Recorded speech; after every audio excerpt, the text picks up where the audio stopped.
আজ সকালে ঘুম ভাঙতে একটু বেশিই দেরি হয়ে গেল। ঘড়ির দিকে চোখ পড়তেই লাফ দিয়ে উঠে বসলাম। সকাল ৮টা। হায় হায়, এত বেলা হয়ে গেছে।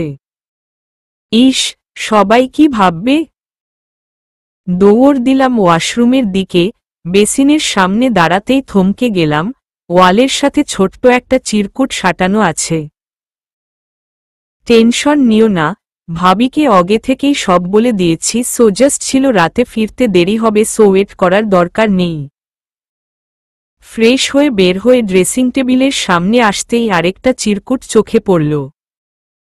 আলমারি আর ওয়ার্ড্রোবে তোমার জন্য জায়গা করে রাখলাম, তোমার মতো করে সাজিয়ে নিও। আর রুমের বেডশিট, পর্দা বা ইন্টারনাল ডিজাইন চেঞ্জ করতে চাইলে ভাবিকে বলবে, সব ব্যবস্থা করে দেবে। নক নক নক নক, ভেতরে আসব? আরে ভাবি, আপনি বাইরে দাঁড়িয়ে আছেন কেন? ভেতরে আসুন না। উঠে গেছো দেখছি, ভালোই হলো। তাড়াতাড়ি ফ্রেশ হয়ে নিচে আসো, ব্রেকফাস্ট ঠান্ডা হয়ে যাচ্ছে। ব্রেকফাস্ট? সরি ভাবি। সরি কেন? আসলে কাল রাতে। রাতে কি? ছোট সাহেব বুঝি সারারাত ঘুমাতে দেয়নি? ভাবির কথা শুনে বিষম লেগে গেল। আরে আরে রিল্যাক্স। আরে বাবা, আমি তো এমনিই ফাজলামি করছিলাম। এই নাও, ধরো, পানি খাও। এক নিঃশ্বাসে গ্লাসের পানিটুকু শেষ করে দিলাম। নিচে এসো, সবাই ওয়েট করছে। কিন্তু ছোট সাহেব বারবার বলে গেছে তোমার খেয়াল রাখতে। এখন যদি তুমি টাইমলি খাওয়া দাওয়া না করো তাহলে তো জনাব আবার আমার 12টা বাজাবে। উফ, অসহ্য। উনার কি মাথা টাথা খারাপ হয়ে গেছে নাকি? ভাবি যে কি মনে করল। এর মাঝে কেটে গেছে দুটো মাস। এ বাড়িতে এসেছি মাত্র 2 মাসের মতো হলো। এর মধ্যেই সবাই কতটা আপন করে নিয়েছে। সবাই বলতে বাড়িতে মানুষ তো মাত্র কয়েকজনই। বাবা তো আমাকে একদম নিজের মেয়েই মনে করেন। চাওয়ার আগেই আমার চোখের সামনে সবকিছু হাজির করে ফেলেন। সায়নী ভাবি, এ বাড়িতে আমার সুখ দুঃখের একমাত্র সাথী। তার সাথে আমার সম্পর্কটা অনেকটা বড় বোনের মতোই, যেটা কখনোই শ্রুতি আপুর থেকে আমি এক্সপেক্টও করতে পারিনি। আমার ভালো লাগা, মন্দ লাগা, সুখ দুঃখের সব গল্প আমি মন খুলে একমাত্র উনাকেই বলতে পারি। মাহিন, এ বাড়ির সবচেয়ে পিচ্চি আর সবার আদরের সদস্য, সে তো আমার এই রংবিহীন সাদাকালো জীবনে ছোট্ট একটা রংধনু হয়ে ধরা দিয়েছে, যার সাথে থাকলে আমি ভুলেই যাই যে আমার জীবনেও কোনো দুঃখ কষ্ট আছে। আর মাহিন, সে তো তার ছোট আম্মু বলতে পাগল।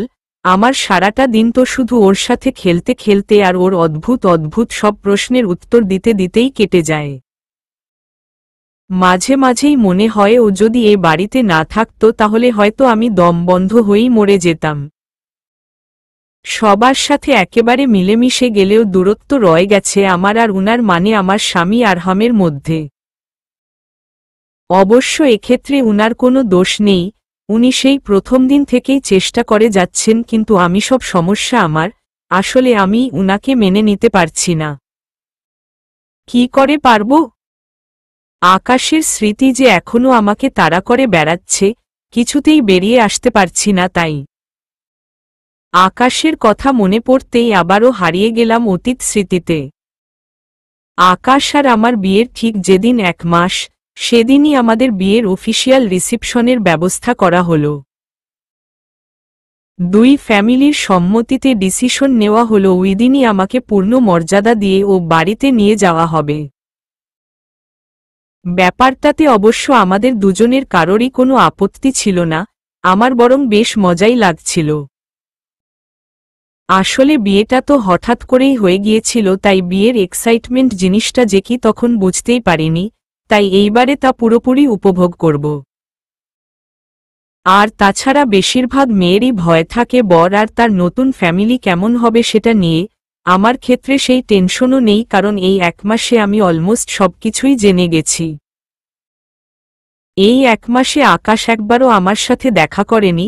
ওর ওই এক কথা যেদিন ফরমালি আমাকে ওর বাড়ি নিয়ে যেতে পারবে সেদিনই দেখবে, তার আগে না।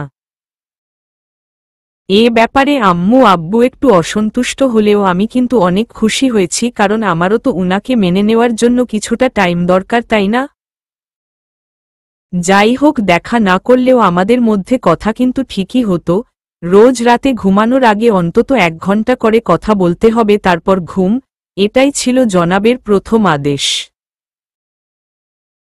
প্রথম একটু আনইজি ফিল করলেও আস্তে আস্তে সবকিছুই স্বাভাবিক হয়ে আসছিল।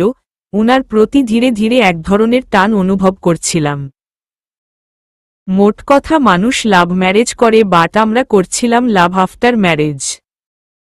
এখন সন্ধ্যা রাত, আমি ছাদে বসে আকাশের তারাগুলো গোনার ব্যর্থ চেষ্টা করছি। সেই ছোটবেলা থেকেই আমার এই একটা অভ্যাস, রাতের তারাভরা আকাশ দেখলেই তারা গুনতে বসে যাই। আজকের চাঁদের আলোটাও মনে হচ্ছে একটু বেশিই উজ্জ্বল। মেহেদি পরা হাত দুটো চাঁদের আবছা আলোতে মেলে ধরলাম, অদ্ভুত রকমের সুন্দর লাগছে। আকাশের ইচ্ছে ছিল আমাকে ভাত ভর্তি মেহেদি পরে দেখবে, তাই পড়তে হয়েছে। তাছাড়া আমার আবার এসব একদমই পছন্দ না। ফোনটা হাতে তুলে নিলাম, কোনো রকমে হাতের কয়েকটা ছবি তুলেই আকাশকে পাঠিয়ে দিলাম, যদিও জানি ও এখন কিছুই দেখতে পারবে না, কারণ ও তো এখন প্লেনে একটা বিজনেস ডিল করতে নিউ ইয়র্ক গিয়েছিল কয়েকদিন আগে। রাত পেরিয়ে সকাল হলেই রিসিপশন, তাই ডিলটা কোনো রকমে শেষ করেই ফিরে আসছে। আজকে ঘড়ির কাঁটাটা যেন চলতেই চাইছে না, কখন যে সকাল হবে আর অপেক্ষার প্রহরটা যেন আরও লম্বা হচ্ছে, কখন যে শেষ হবে এখন তারই অপেক্ষা। শ্রেয়া, হ্যালো, শুনতে পাচ্ছ? হঠাৎ কারো কণ্ঠ শুনে চমকে উঠলাম, পেছনে ফিরে দেখি আরহাম। আপনি কখন আসলেন? আজ এত তাড়াতাড়ি চলে এলেন যে? Thank God, you are finally back. মানে আমি এসেছি অনেকক্ষণ আগে, অফিসে তেমন কাজ ছিল না তাই চলে আসলাম। তোমাকে অনেকক্ষণ ধরেই ডাকছি, বাট তুমি তো অন্য জগতে ছিলে, তাই। সরি, আসলে আমি। It's okay, coffee? খাওয়া যায়। Just 1 minute.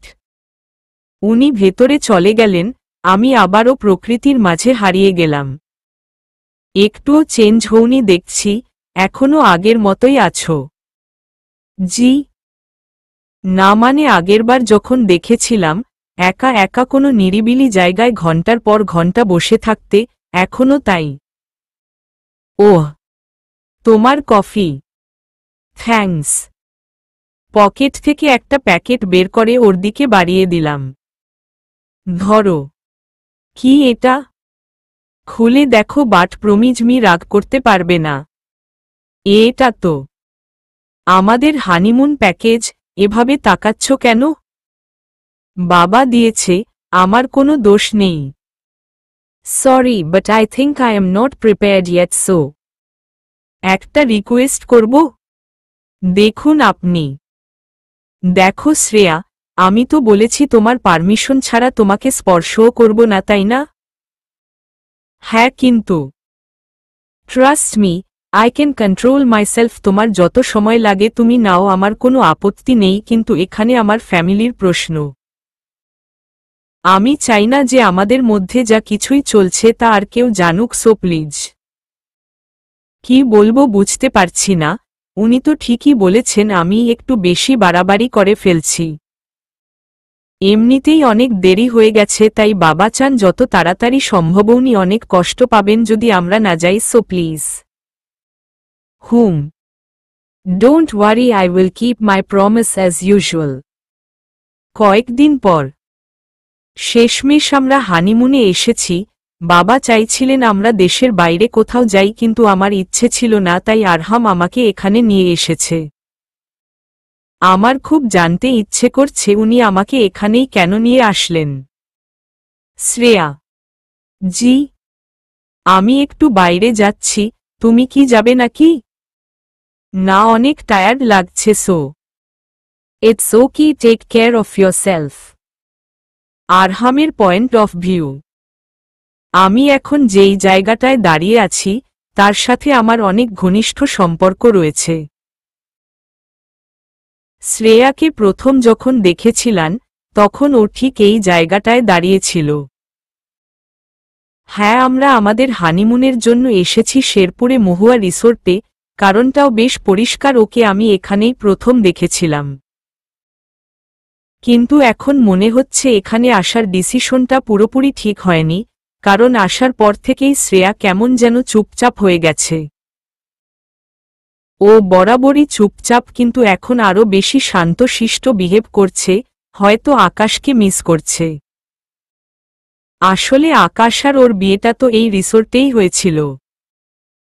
আমার মনটাও সেদিন ভেঙ্গে খান খান হয়ে গিয়েছিল, ওকে বধূবেশে দেখে আর নিজেকে ধরে রাখতে পারিনি। বুকের বাঁ পাশে খুব সূক্ষ্ম একটা ব্যথা অনুভব করছিলাম, বুঝতে পারছিলাম আমি ওকে অনেক বেশি ভালোবেসে ফেলেছি। বিয়েটা আর নিজ চোখে দেখার সাহস হয়নি আমার, তাই কাউকে কিছু না বলে চুপি চুপি পালিয়ে এসেছিলাম ওখান থেকে। তারপর হুট করেই চলে গেলাম সিঙ্গাপুরে, নিজে যেটা কখনোই চাইতাম না সেই কাজটাই স্বেচ্ছায় নিজের কাঁধে তুলে নিলাম। বাবা অনেকদিন থেকেই বিজনেসটা দেশের বাইরে এক্সটেন্ড করার প্ল্যানিং করছিলেন, আমি নিজ থেকে সেটার সব দায়িত্ব বুঝে নিলাম।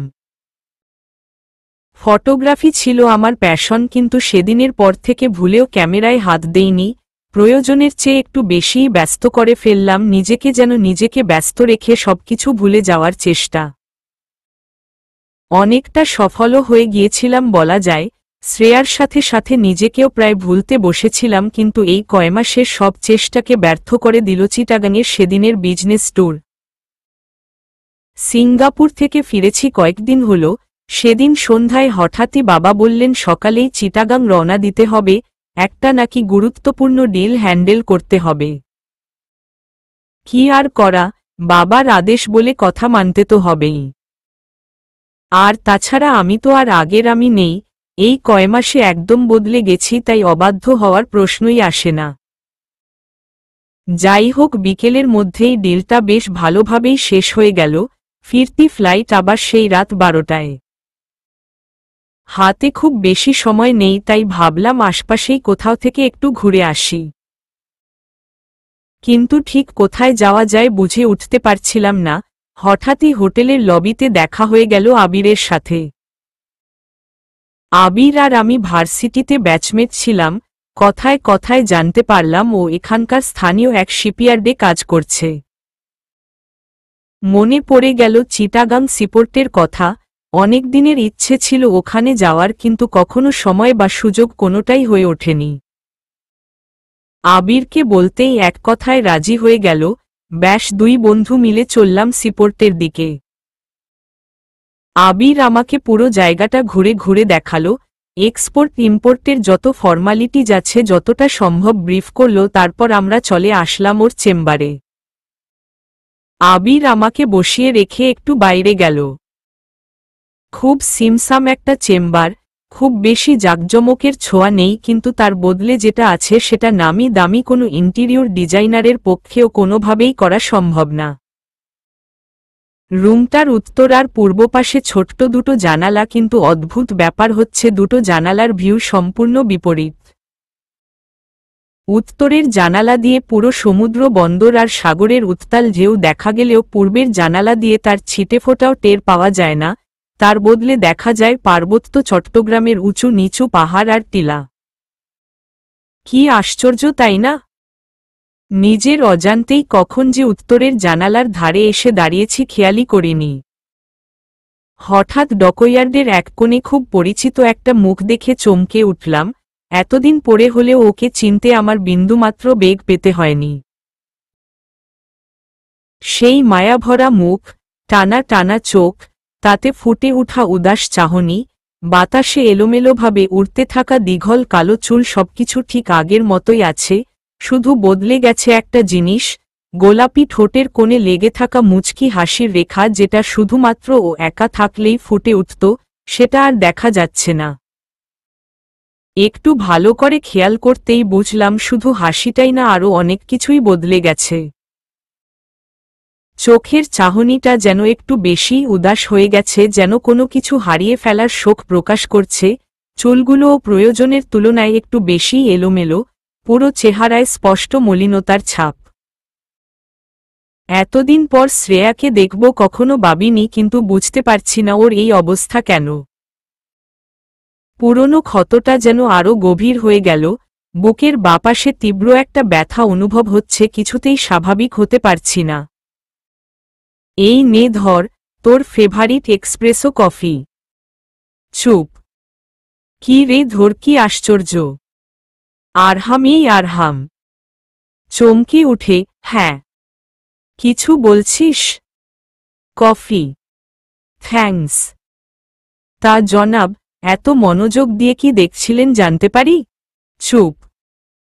কি রে, আবার কোথায় হারিয়ে গেলি? প্রবলেমটা কি? Problem? Yes, problem. Now will you kindly disclose the secret, sir? Secret? ও হ্যাঁ, আচ্ছা, ওটা শ্রেয়া না? কোনটা? ও হ্যাঁ, শ্রেয়া। কেন বলতো? কিন্তু ও এখানে কি করছে? কেন তুই জানিস না এই শিপইয়ার্ডটার মালিক কে? আশেপাশে তাকাতেই শিপিং এজেন্সিটার নাম দেখতে পেলাম, খান শিপিং এজেন্সি। তুই কি এতক্ষণ ওকেই দেখছিলি? আচ্ছা, ওকে এমন লাগছে কেন? ওই শালা আকাশটা কি ঠিকমতো ওর খেয়াল রাখে না নাকি? অবাক হয়ে, কেন তুই কিছু জানিস না? কি জানব? কেন, কোনো কিছু হয়েছে নাকি? I can't believe this. কোনো জগতে ছিলি তুই? মানে? He is dead. হোয়াট? আকাশ আর আমাদের মাঝে নেই। আমার মাথায় আর কিছুই ঢুকছে না। একমনে শ্রেয়ার দিকে তাকিয়ে আছি। এতক্ষণ খুঁজে না পাওয়া প্রশ্নগুলোর উত্তর হঠাৎ করেই সব ক্লিয়ার হয়ে গেল। মেয়েটার দিকে আর তাকানো যাচ্ছে না।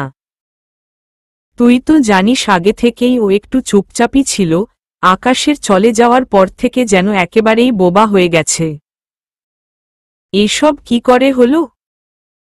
বিয়ের ঠিক 1 মাসের মাথায় ওদের রিসিপশনের সিদ্ধান্ত নেওয়া হয়। রিসিপশন বলতে ফরমালি আবারও বিয়েটা অ্যারেঞ্জ করতে চাইছিল দুই ফ্যামিলি। আকাশ তখন দেশের বাইরে একটা ডিল সাইন করতে নিউ ইয়র্ক গেছে। কথা ছিল বিয়ের আগের রাতেই দেশে ফেরত আসবে, কিন্তু সেটা আর সম্ভব হয়নি। হঠাৎ করেই খবর আসলো বিমান দুর্ঘটনায় ও। পুরো ঘটনা শুনে আমি নির্বাক হয়ে গেছি। এত কিছু হয়ে গেছে অথচ আমি কিছুই জানি না। আসলে দোষটা তো আমারই। শ্রেয়াকে ভুলতেই সবার থেকে দূরে সরে গিয়েছিলাম। সেদিনের পর থেকে এই 5 মাসে আকাশ বা আমার অন্য কোনো ফ্রেন্ডের সাথেও কোনো রকম যোগাযোগ রাখিনি। বাড়িতেও কারো সাথে তেমন কথা বলতাম না, তাই কোনোভাবেই খবরটা আমার কানে আসেনি। নিজেকে খুব অপরাধী অপরাধী লাগছে, কেন যে ওর কোনো খোঁজ খবর রাখলাম না। সেদিন চিটাগাং থেকে ফিরেই ভাবিকে সব খুলে বললাম। কয়েকদিনের মধ্যেই ভাবি বাবাকে রাজি করিয়ে ফেলল, কিন্তু বিপত্তিটা বাঁধল ও বাড়িতে। শ্রেয়া বা ওর বাবা ইকবাল আঙ্কেল কেউই এই বিয়েতে রাজি না। কি করব বুঝতে পারছিলাম না। তখনই আশার আলো হয়ে দেখা দিল শ্রাবণ। সেদিন অফিসে নিজের চেম্বারে বসে 7-5 ভাবছিলাম, তখনই রিসিপশন থেকে ইন্টারকমে বলল আমার সাথে একজন দেখা করতে এসেছে। নামটা শুনে আমি বেশ অবাক হয়ে গেলাম। ইশতিহার ইকবাল শ্রাবণ। নক নক, আসতে পারি? ও শ্রাবণ, এসো এসো, ভেতরে এসো।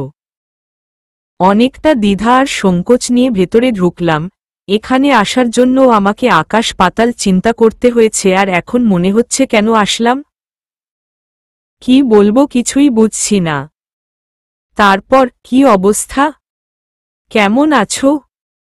জি ভালো, আপনি? এবার কিন্তু তুমি ফর্মালিটি দেখাচ্ছ। Just cool down and take your time. আমার কোনো তাড়া নেই, তুমি সময় নাও, তারপর ঠান্ডা মাথায় বল কি বলবে।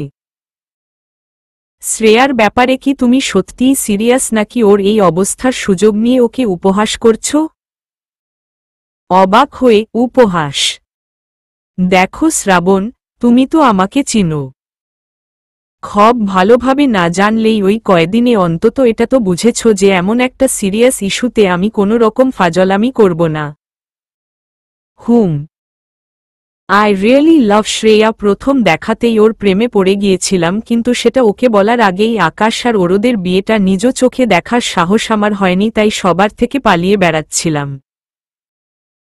আমার দুর্ভাগ্য, আমি এতদিন ওকে ভুলতে নিজের থেকেই পালিয়ে বেড়াচ্ছিলাম, না হলে হয়তো ওকে এতদিন এত কষ্ট পেতে হতো না। তুমি সত্যি বলছ? বিশ্বাস কর, আমি ওকে সত্যিই অনেক ভালোবাসি। আমি জানি তুমি ওকে অনেক ভালোবাসো, কথা দিচ্ছি তুমি ওকে যতটা ভালোবাসো তার থেকে কোনো অংশে কমতি হবে না আমার ভালোবাসার। আমার ভালোবাসা দিয়ে আমি ওর সব দুঃখ, সব কষ্টের স্মৃতি ভুলিয়ে দেব। সেটা তুমি চাইলেও পারবে না। মানে? আমার যতদূর মনে পড়ে, তুমিই বোধহয় ওকে অহংকারী, দেমাগী মেয়ে বলেছিলে শুধুমাত্র ও তোমার সাথে কথা বলছিল না, এড়িয়ে চলছিল তাই। হ্যাঁ, কিন্তু আগে এমন ছিল না। ছোটবেলায় এত ডানপিটে আর চঞ্চল ছিল যে সবাই ওর অত্যাচারে অতিষ্ঠ হয়ে যেত। কিন্তু ছোটবেলার ওই আঘাতটাও নিতে পারেনি, তাই হয়তো ও নিজেকে পুরোপুরি পাল্টে ফেলেছে, আর তারপর আকাশের মৃত্যু আমার বোনটাকে যেন একেবারেই বোবা করে দিয়েছে। আঘাত? কিসের আঘাত? কি হয়েছিল ওর সাথে? আমাকে খুলে বলবে প্লিজ। শ্রেয়া আসলে আমার নিজের বোন না। চমকে উঠে, হোয়াট? কি যাতা বলছ? ও আমার ছোট খালামণির একমাত্র সন্তান। ওর তখন মাত্র 6 বছরের একটা বাচ্চা। বাবা মার ম্যারেজ অ্যানিভার্সারিতে অ্যাটেন্ড করতে খালামণিরা পুরো ফ্যামিলি আমাদের বাড়ি আসছিল, কিন্তু পৌঁছানোর আগেই কার অ্যাক্সিডেন্টে ওর বাবা মা দুজনেই ঘটনাস্থলে মারা যান, আর শ্রেয়াকে মারাত্মক আহত অবস্থায় হসপিটালে অ্যাডমিট করে কয়েকজন পথচারী। আমি বাকরুদ্ধ হয়ে গেছি, কি বলবো বুঝতে পারছি না। মাত্র 6 বছরের একটা বাচ্চা নিজের চোখের সামনে বাবা মায়ের এই করুণ পরিণতি হতে দেখেছে। এই আঘাতটা যে কত বড় সেটা হয়তো আমরা কল্পনাও করতে পারব না। এর জন্যই কি ও? পুরোপুরি না, তবে অনেকটা রিলেটেড বলা যায়। মানে? সেদিন আমরা হসপিটালে গিয়ে জানতে পারি শ্রেয়ার এই অ্যাক্সিডেন্টের ব্যাপারে কিছুই মনে নেই, ও সবকিছু ভুলে গেছে, এমনকি নিজের বাবা মাকেও। ওকে আর এই দুঃসহ স্মৃতিটা বহন করতে হবে না ভেবে শুরুতে আমরা সবাই একটু খুশি হলেও কিছুদিন পরেই বুঝতে পারলাম ও বদলে যাচ্ছে। ও স্মৃতিগুলোর পিছু ছেড়ে দিলেও স্মৃতিরা কিন্তু ওর পিছু ছাড়েনি, সবসময় ওকে তাড়া করে বেড়াচ্ছে। পরে জানতে পারলাম ও নাকি মাঝে মাঝেই স্বপ্নে ওই অ্যাক্সিডেন্টটা ভাষাভাবে দেখতে পায়, কিন্তু মানুষগুলোকে ঠিক চিনতে পারে না। এটাই ওর সবচেয়ে বড় সমস্যা হয়ে দাঁড়ালো। যখনই একা থাকে ওর স্বপ্নের মানে আর মানুষগুলো কারা, এসব হাজারো প্রশ্নের উত্তর খুঁজে বের করার চেষ্টা করে, আর এভাবেই আমার হাসি খুশি বোনটা। আমার মাথায় কিছুই আসছে না, এখন কি আমার কিছু বলা উচিত? শ্রেয়াকে আমরা কেউ কখনো জানতে দেইনি যে ও আমাদের বোন না, কখনো কাউকে জানতে দিতামও না, কিন্তু আমার মনে হলো তোমার সত্যিটা জানা দরকার। চুপ। আমার একটা কথা রাখবে?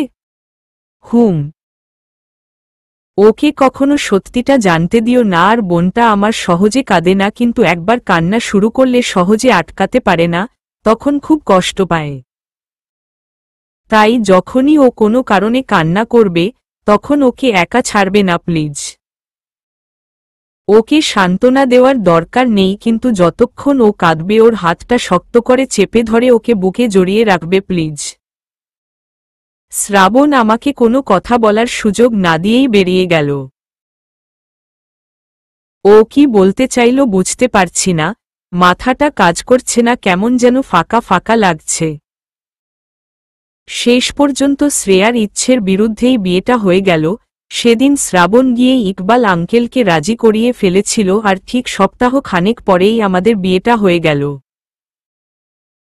শ্রেয়া আমাকে এখনো মেনে নেয়নি, এত সহজে নেবেও না জানি, কারণ আমি না হয় ওকেই ভালোবাসতাম, কিন্তু ও তো আর আমাকে ভালোবাসেনি, বেসেছে আকাশকে, যাকে ও পাওয়ার আগেই হারিয়ে ফেলেছে।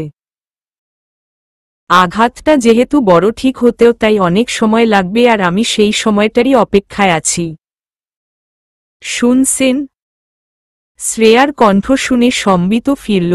অতীত থেকে বর্তমানে ফিরে আসলাম। কিছু বলবে? বলছিলাম, আপনার কি কিছু লাগবে? ও না, সন্ধ্যা নেমে আসছে, তুমি বরং ভেতরে যাও। জি আচ্ছা, আপনিও ভেতরে আসুন, না হলে ঠান্ডা লেগে যাবে। হুম। রাতে প্রায় মাঝরাত, পুরো রিসোর্টটাই মনে হচ্ছে ঘুমিয়ে পড়েছে, জেগে আছি বলতে আমরা দুজন।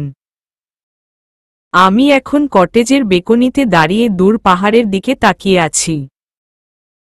এই অন্ধকারে পাহাড় কেন, আকাশের চাঁদ আর তারা ছাড়া অন্য আর কিছুই দেখা যাচ্ছে না, তবুও আমি আকাশের দিকে তাকাচ্ছি না, কেন জানি অন্ধকারটাকে উপভোগ করতেই ভালো লাগছে।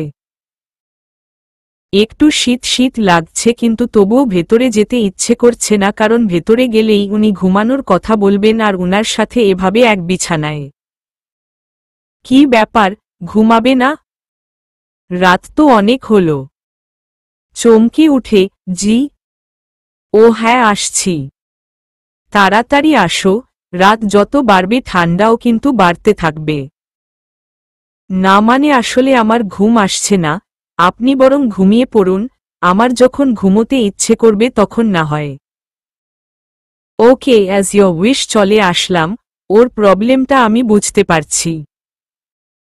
আসলে এখানে তো রুমে কোনো সোফা নেই, একটা মাত্র বেড, তাছাড়া আর তেমন কিছুই নেই, তাই উনি চলে গেলেন, আমি আবারও অন্ধকারের মাঝে হারিয়ে গেলাম।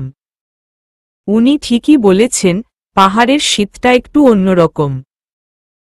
দিনের বেলা ইভেন সন্ধ্যার দিকেও বেশ গরম গরম ভাব ছিল, অথচ রাত বড় বাড়ছে, শীতটা যেন বেড়েই চলেছে। প্রচণ্ড ঠান্ডা লাগছে, একটা চাদর গায়ে জোড়াতে পারলে ভালো হতো, কিন্তু এখন তো ভেতরে চাদর আনতে যাওয়াও সম্ভব না, তাই গায়ের ওড়নাটাই আরও ভালো করে পেঁচিয়ে নিলাম। হঠাৎ একজোড়া উষ্ণ হাতের ছোঁয়া অনুভব করলাম, হাত দুটো আর কারো না, আরহামের। উনি একটা চাদর হাতে নিয়ে দাঁড়িয়ে আছেন, আমি ঘুরতেই ভালো করে আমার গায়ে জড়িয়ে দিলেন। আর বেশিক্ষণ বাইরে থেকো না, শীত কিন্তু আরও বাড়বে, তখন কিন্তু এই চাদরও কিছু করতে পারবে না। আমার প্রচণ্ড ঘুম পাচ্ছে, সো গুড নাইট। আর হ্যাঁ, আমি আমার বিছানা করে নিয়েছি, তোমারটা একটু কষ্ট করে তুমিই না হয় ঠিক করে নিও। বিছানা ঠিক করে নিয়েছি মানে? বিছানা তো ঠিকই আছে তাহলে। হ্যাঁ, বিছানা তো আছেই, কিন্তু আমি তো আর এত ভাগ্যবান নই যে ওই বিছানায় আমার শো।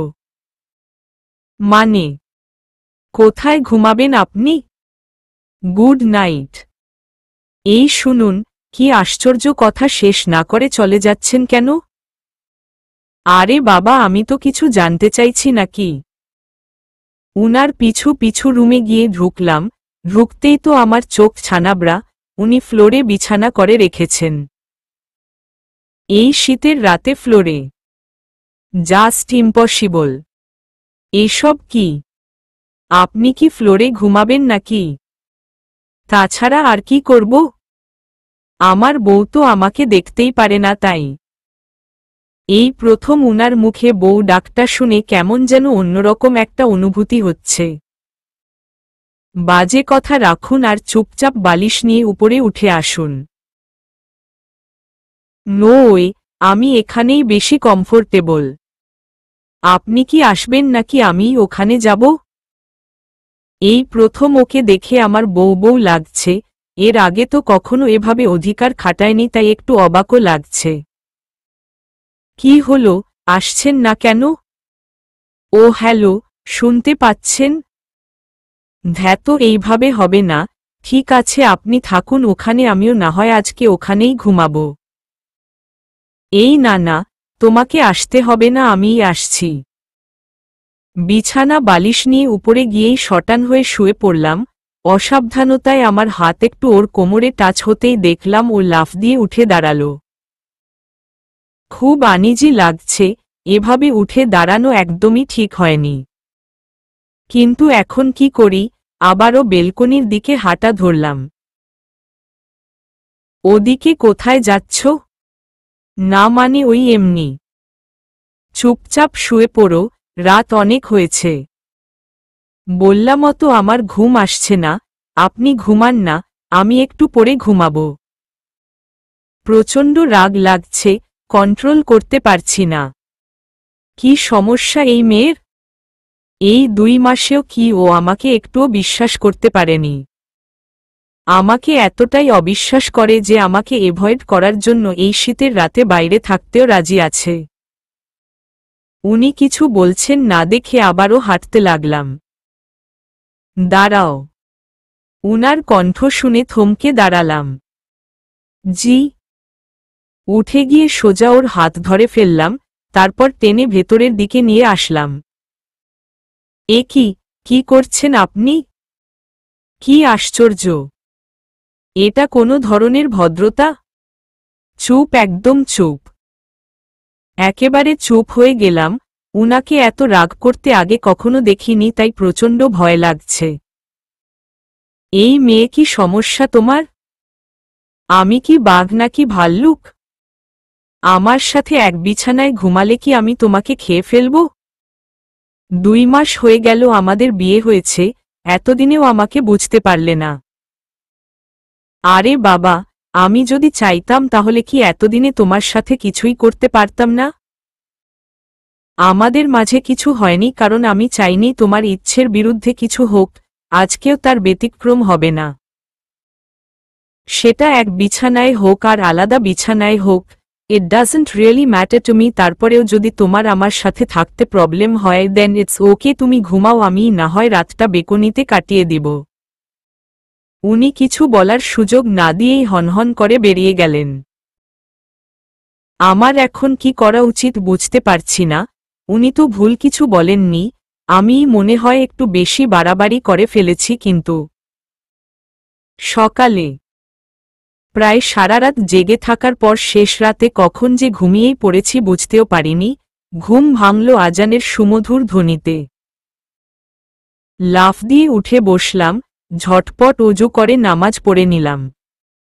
এতক্ষণে মনে পড়ল আরহামের কথা। উনি কোথায়?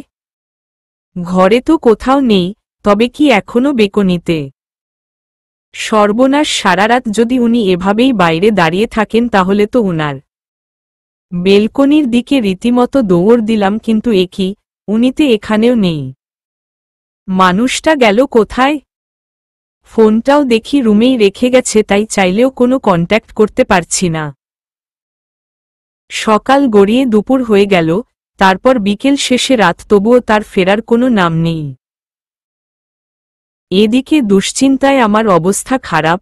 একে তো এমন অপরিচিত একটা জায়গায় একা একা থাকতে ভয় লাগছে, তার উপর আবার উনার কোনো খবর নেই। খারাপ কিছু হয়ে যায়নি তো সেই টেনশনে আমার দম বন্ধ হয়ে আসছে। তার সাথে শলকলা পূর্ণ করেছে বৃষ্টি। সন্ধ্যা থেকেই কথা নেই বার্তা, হঠাৎ করেই মুষলধারে বৃষ্টি শুরু হয়েছে। পাহাড়ের বৃষ্টিটা নাকি এমনই, বিনা নোটিশেই শুরু হয়ে যায় আর অসম্ভব সুন্দর। যে কখনো দেখেনি তার কাছে নাকি কোনোভাবেই এই সৌন্দর্যের ব্যাখ্যা দেওয়া সম্ভব না। অন্য সময় হলে আমিও এই বৃষ্টির মাঝে হারিয়ে যেতাম, নিজের মতো করে উপভোগ করতাম, কিন্তু আজকে এই অবস্থায় সেটা কোনোভাবেই সম্ভব না। আর তাছাড়া মাঝে মাঝেই প্রচণ্ড জোরে বিদ্যুৎ চমকাচ্ছে। ছোট থেকেই বৃষ্টি পছন্দ করলেও এই ব্যাপারটা আমি প্রচণ্ড ভয় পাই, আর আজ এই অচেনা জায়গায় একা ঘরে যেন ভয়ের চূড়ান্ত সীমায় পৌঁছে গেছি। তার মাঝে বেশ কিছুক্ষণ হলো ইলেকট্রিসিটিও চলে গেছে, চারপাশে গুমোট অন্ধকার আর শুনশান নীরবতা। সারাটা দিন চরম উৎকণ্ঠায় পার করার পর যখন আমার সহ্যের সীমা প্রায় অতিক্রম করে ফেলেছি তখন উনার দেখা মিলল। প্রচণ্ড বৃষ্টি উপেক্ষা করে যখন উনি রুমে ঢুকলেন আমি তখন বিছানায় হেলান দিয়ে মেঝেতে জড়সড় হয়ে বসে আছি। দরজা খোলার শব্দ কানে আসতেই মুখ তুলে তাকালাম। বিদ্যুতের হালকা ঝলকানিতে আবছাভাবে উনার মুখটা একবার দেখেই উনার দিকে ছুটে গেলাম, ঝাঁপিয়ে পড়লাম উনার বুকে। কোথায় ছিলেন আপনি? জানেন আমার কত টেনশন হচ্ছিল। এই প্রথম ওকে এত কাছ থেকে দেখছি, এক একবার বিজলি চমকাচ্ছে আর ও শক্ত করে আমাকে জড়িয়ে ধরছে। ওকে এভাবে দেখে ভালো লাগছে, আবার ভয়ও হচ্ছে বৃষ্টিটা যদি এক্ষুনি থেমে যায় তাহলে তো ও এক্ষুনি আমার থেকে দূরে সরে যাবে। আচ্ছা, বৃষ্টিটা যদি এভাবেই সারা জীবন হতে থাকত। চারদিকে এত অন্ধকার কেন? কারেন্ট কখন আসবে? আমার খুব ভয় করছে। ইটস ওকে, ভয় পেও না, আমি আছি তো। কিছুক্ষণ পর আমি আর উনি বেকনিতে বসে আছি। অন্ধকার রাতে বাইরের বৃষ্টির দৃশ্য দেখতে বেশ ভালোই লাগছে। এমন রাতে যদি ভালোবাসার মানুষটা পাশে থাকে তাহলে একটা মেয়ের আর কি চাই, তার হাতে হাত রেখেই সারা জীবন কাটিয়ে দেওয়া যায়। আমার পাশে যেই মানুষটা বসে আছে সে আমাকে ভালোবাসে নাকি আমার প্রতি এটা তার শুধুমাত্র একটা সিম্প্যাথির প্রকাশ আমার জানা নেই। যদি ধরেও নেই যে এটা সত্যিই ভালোবাসা আর তার ভালোবাসা আমাকে হাতছানি দিয়ে ডাকছে, তাতেই বাকি লাভ। আমি তো আর সেই ডাকে সাড়া দিতে পারবো না। কি করে পারবো? অতীত যে কিছুতেই আমার পিছু ছাড়ছে না, আমি যে এখনো আকাশকেই। কি ভাবছ? ভাবছি আপনি না অনেক খারাপ।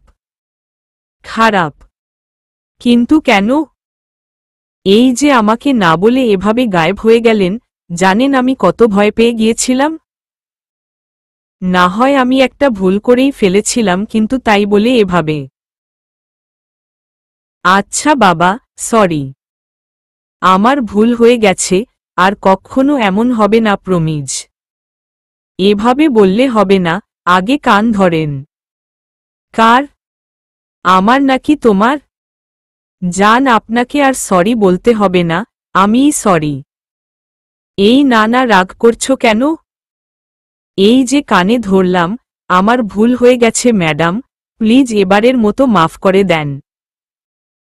আপনি নাদুর ছাই, আপনার সাথে কথা নাই। Good night.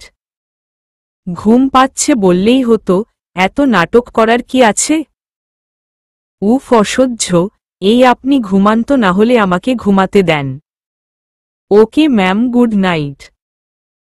আজকে আর কোনো ঝামেলা করলাম না, চুপচাপ বিছানার এক কোণে জড়সড় হয়ে শুয়ে পড়লাম। কিছুক্ষণ পর উনিও এসে আমার পাশেই শুয়ে পড়লেন। আমরা দুজন মানুষ একই বিছানায় একই চাদরের নিচে শুয়ে আছি, তবুও দুজনের মধ্যে বিস্তর ব্যবধান। এই ব্যবধান কি কখনো ঘুচবে? নাকি এভাবেই একসাথে থেকেও দুজনে দুই ভুবনের বাসিন্দা হয়ে থেকে যাব? এই প্রশ্নের উত্তর আপাতত আমার জানা নেই, হয়তো সময়ই সব প্রশ্নের উত্তর দিয়ে দেবে। মাঝরাত। হঠাৎ করেই ঘুমটা ভেঙে গেল। মনে হলো একজোড়া হাত আমাকে আষ্টেপৃষ্ঠে জড়িয়ে ধরে রেখেছে, কিন্তু অস্বাভাবিক ব্যাপারটা হচ্ছে হাত দুটো প্রচণ্ড গরম। ভয় ভয় চোখ মেলে তাকালাম, না, ভয় পাওয়ার মতো কিছু হয়নি, হাত দুটো আরহামের, কিন্তু এমন গরম কেন? উনার কপালে হাত দিতেই পুরো ব্যাপারটা ক্লিয়ার হয়ে গেল। উনার পুরো শরীর জ্বরে পুড়ে যাচ্ছে, জ্বরের ঘোরে প্রায় অচেতন, তাই আমাকে শক্ত করে জড়িয়ে ধরে রীতিমতো থরথর করে কাঁপছে। লাফ দিয়ে উঠে বসলাম। বুঝতে পারছি এসবই হয়েছে এই ঠান্ডার মধ্যে। কাল সারারাত বাইরে বসেছিল আর তারপর আবার আজ সন্ধ্যার বৃষ্টি। নিজেকে কেমন যেন অপরাধী অপরাধী লাগছে, মনে হচ্ছে আমার জন্যই এসব হয়েছে। এই অবস্থায় কি করব বুঝতে পারছি না। ভাবিকে ফোন করব, কিন্তু এত রাতে কি সেটা ঠিক হবে? কটেজের কাউকেও তো চিনি না, আর এত রাতে একা একা বাইরে যাওয়াও ঠিক হবে না। তাছাড়া এই অচেনা জায়গায় কার থেকেই বা হেল্প চাইব? ঝটপট কম্বলটা ভালো করে উনার গায়ে পেঁচিয়ে দিলাম, তারপর একটা একটা সুতি কাপড় আর পানিতে ভিজিয়ে উনার পুরো শরীর মুছে দিতে লাগলাম, আর তার সাথে জলপট্টি তো আছেই। রাত বাড়ছে আর আমার উৎকণ্ঠাও। মনে মনে চাইছি যত তাড়াতাড়ি সম্ভব ভোরের আলো ফুটে উঠুক, তাহলে হয়তো উনাকে হসপিটালে নেওয়া সম্ভব হবে। আরহামের ভাষ্য। জানালা দিয়ে সূর্যের আলো চোখে এসে পড়তেই ঘুমটা ভেঙে গেল। আস্তে আস্তে চোখ মেলে তাকালাম। শরীরটা প্রচণ্ড ভারী ভারী লাগছে আর তার সাথে মাথা ব্যথা তো আছেই, কিন্তু শ্রেয়ার দিকে চোখ পড়তেই যেন একদম সুস্থ হয়ে গেলাম। আমাদের 2 মাসের বিবাহিত জীবনে যা হয়নি, এই এক রাতেই যেন তার থেকে বেশি কিছু পেয়ে গেছি। শ্রেয়া আমার বুকে মাথা রেখে একদম বাচ্চাদের মতো ঘুমাচ্ছে, এক হাত দিয়ে আমার একটা হাত শক্ত করে ধরে রেখেছে আর অন্য হাতে একটা ভেজা কাপড়। হঠাৎ করেই পুরো ঘটনাটা সব ক্লিয়ার হয়ে গেল। এখন ভাষাভাবে সব মনে পড়ছে, সারা রাত জেগে ও কিভাবে আমার সেবা যত্ন করেছে সবকিছু। এখন মনে হচ্ছে জ্বরটা এসে ভালোই হয়েছে। ইস, কেন যে এত তাড়াতাড়ি সেরে গেল। সাবধানে ওকে বিছানায় শুইয়ে দিলাম, তারপর ফ্রেশ হয়েই সোজা বেকনিতে চলে গেলাম। আজকের সকালটা মনে হচ্ছে একটু বেশিই সুন্দর। দূরের গাঢ় পাহাড়টার দিকে চোখ পড়তেই স্তব্ধ হয়ে গেলাম। এখন বুঝতে পারছি মানুষ এত কষ্ট করে দূর দূরান্ত থেকে এখানে কেন ছুটে আসে, সবকিছুই এই দুর্লভ সৌন্দর্যটাকে উপভোগ করতে। ক্যামেরাটাকে প্রচণ্ড মিস করছি। এই কয় মাসে ক্যামেরাটা একবারের জন্য হাতে নেইনি। শ্রেয়াকে ভুলতে আমার সবচেয়ে পছন্দের জিনিসটাকেও নিজের থেকে দূরে সরিয়ে দিয়েছিলাম, কিন্তু এই মুহূর্তে ওটাকে খুব মিস করছি। এই দুর্লভ সৌন্দর্যটাকে ক্যামেরাবন্দি না করে কি থাকা যায়? কি আর করা, ক্যামেরা নেই তাতে কি? ফোন তো আছে, ঝটপট ফোনের ক্যামেরাতেই কয়েকটা ছবি তুলে নিলাম। শ্রেয়া যে কখন পেছনে এসে দাঁড়িয়েছে খেয়ালই করিনি। আপনার ক্যামেরাটা কোথায়? তুমি এত তাড়াতাড়ি উঠে পড়লে যে? এটা তো আমারও প্রশ্ন। আর আপনার জ্বর? দেখি একবার এদিকে আসুন তো। কেন? কোনো প্রশ্ন না, যা বলছি করেন। ওর দিকে এগিয়ে গেলাম। ইয়েস ম্যাম, বলেন কি বলবেন। উনি কাছে আসতেই উনার উপর ঝাঁপিয়ে পড়লাম, কপালে গায়ে হাত দিয়ে জ্বরের অস্তিত্ব আছে কিনা চেক করলাম। ওকে যত দেখছি অবাক হয়ে যাচ্ছি।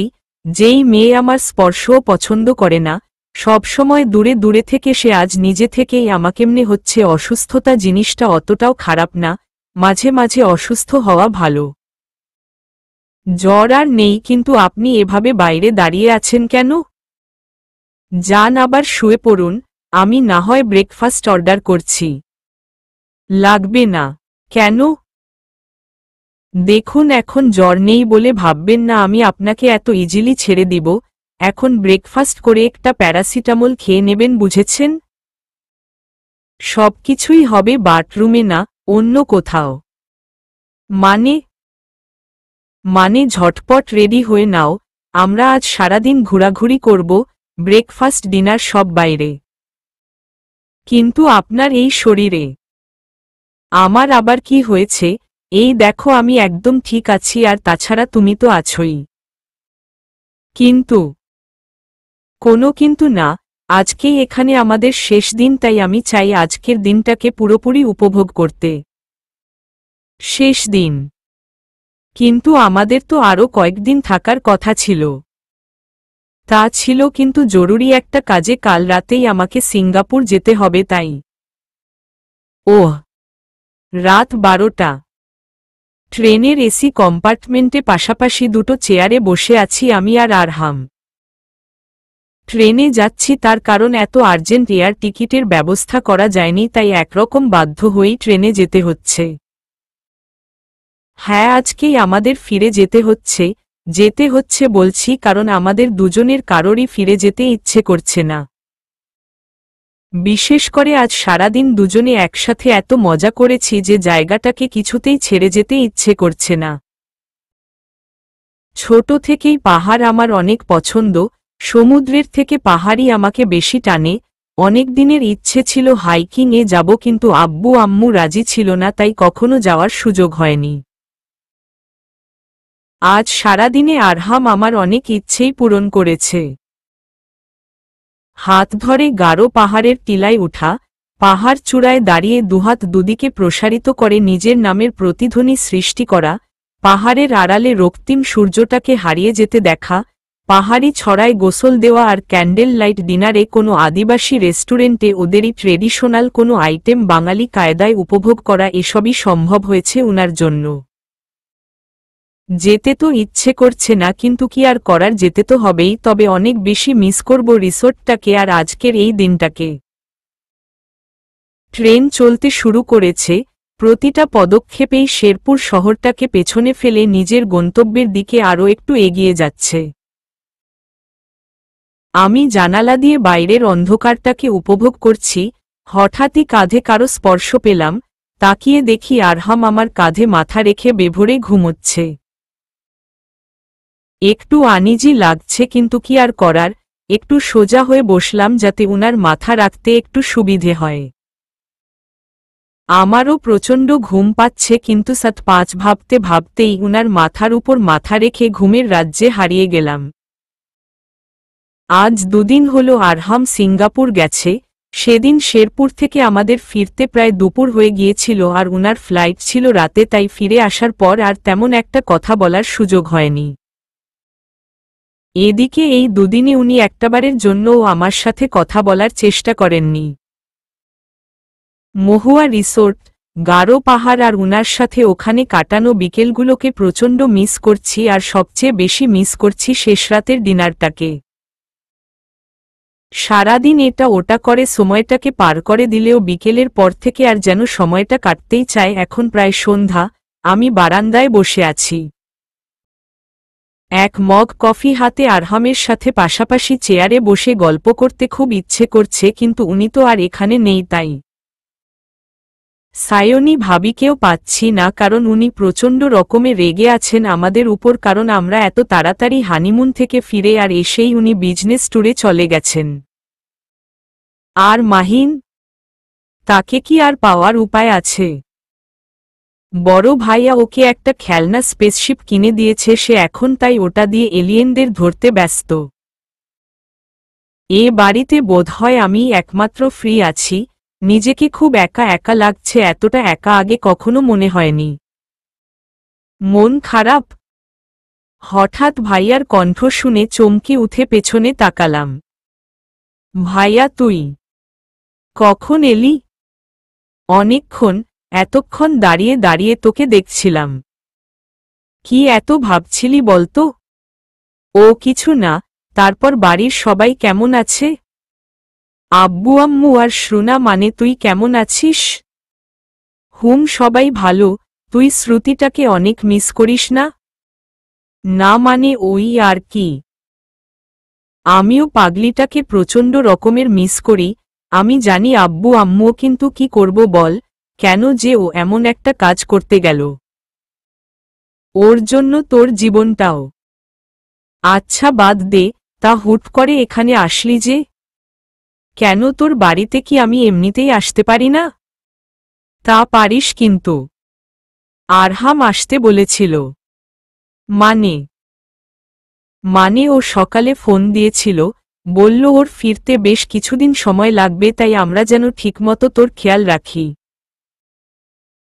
আমাকে একবার ফোন দেওয়ার সময় হয় না, আর এখন আসছে দরদ দেখাতে, বিড়বিড় করে। কি রে, কি বিড়বিড় করছিস? কিছু না। যাই বলিস, ছেলেটা কিন্তু তোকে অনেক ভালোবাসে। তোর জীবনে এত বড় একটা ক্রাইসিসের পর যে ওর তোর জীবনে এসেছে, তাতে আমি অনেক খুশি। দেখিস ওই পারবে তোর জীবনটাকে ভালোবাসা দিয়ে ভরিয়ে দিতে। আমি জানি, কিন্তু বিনিময়ে আমি কি কখনো পারবো উনাকে ভালোবাসতে? মনে মনে চলবে।